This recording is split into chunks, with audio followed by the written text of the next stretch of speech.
My name's Greg Barnett. I'm retired police constable 1654 Durham Police, and this vehicle here was once belonged to Durham Constabulary as a patrol car, and then put onto the skid pan, to which my father taught, instructed and drove very frequently. Came to my attention after viewing classic cars on eBay, because I recognised it, but more importantly was the fact that I recognised a oil issue form found in the vehicle with my father's signature on and his collar number. In light of this, I contacted Nathan, and the story began. That was a petrol issue form that we I found behind the dashboard of the car when I restored it. It's taken probably 7 months to restore this car.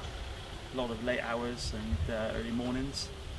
A lot of trying to find parts which are obviously obsolete now. And we've restored it back to its former glory. Probably better actually than it was when it came off the skid pan. Had a lot of oil sprayed underneath the car where it was put on the skid pan, which preserved the car.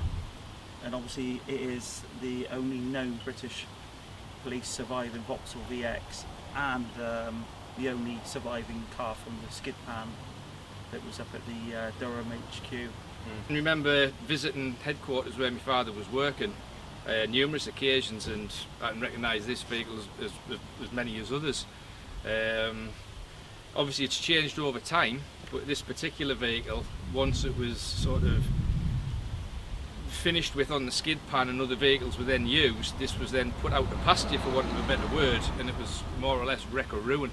Lots of verdigris, lots of issues with it, and to see it now, like as it is, it's very, very, very, very pleasing.